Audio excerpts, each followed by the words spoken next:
Welcome back.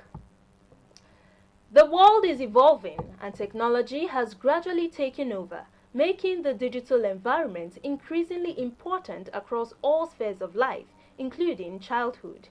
The digital age affords new opportunities for the realization of children's rights, but also poses the risks of their violation or abuse.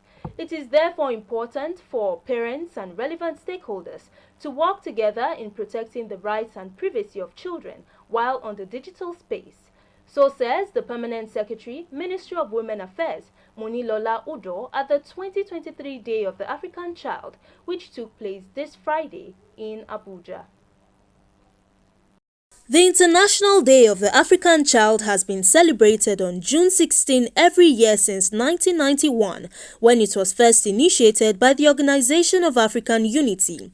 The day honors those who participated in the June 16 Soweto uprising in 1976, where about 10,000 black South African school children marched in a column more than half a mile long, protested against education injustice and inequality in the apartheid regime while demanding their right to be taught in their own language. Hundreds of young students were shot and more than 100 people were killed in the protests of the following 2 weeks and more than 1,000 injured. 15 years later, it was officially declared as a day to honor the African child. So every year, governments, international organizations, non-governmental organizations, and other stakeholders gather to discuss the challenges and opportunities facing the full realization of the rights of children in Africa. Speaking at the 2023 Day of the African Child celebration in Abuja, the Permanent Secretary, Ministry of Women Affairs, Monilola Udo, said the event with the theme Rights of the Child in the Digital Age provides an opportunity for stakeholders to review the pros and cons of children in the digital age, as well as protect their rights while they make use of it in their daily lives. The Child Rights Act has been passed, and then the Data Protection Act has also been passed into law.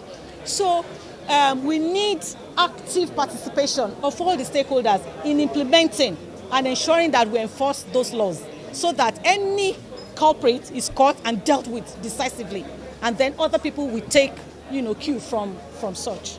The message to the parent is that all parents should learn to move with the train of events in the world, whereby you see many parents today, they either don't care what their children are doing on the internet.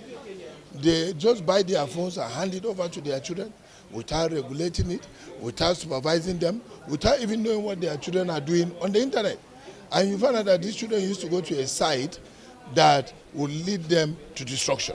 Today, I need children to know that we need to protect ourselves no matter what. We can't just be identifying with everybody online, not physically. We don't know them. We don't know what they're capable of. We need to know. We have to do better. We have to protect ourselves so that we can survive, because it's not a good world we're living in right now. Anything can happen. Earlier, stakeholders at the event stressed on the need for parents, governments, and other relevant stakeholders to work together in protecting the rights and privacy of children while on the digital space. It is not debatable that digital technologies play a critical role in boosting the quality and access to education, like my friend has earlier discussed.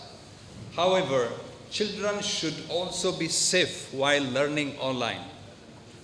The digital space comes with huge opportunities, like it has been discussed, and also challenges for sure, but it brings more prospects if it is maximized for the growth and development of children. For all those of us who are seated here, make up your mind. Make up your mind how you are going to use the digital technology to help you to read better, to learn better, to be a better citizen. A lot of childhood is going online, and a child will tell you, I don't remember the Christland story. There are so many of these things happening, and so that's why NCC keeps having this kind of gathering, to be able to talk to the children and parents, because it's not the children alone, and parents to be able to know when their child is doing what they are not Highlights of the day included a quiz competition, panel discussion among the students, paper presentations, and a parade of African flags.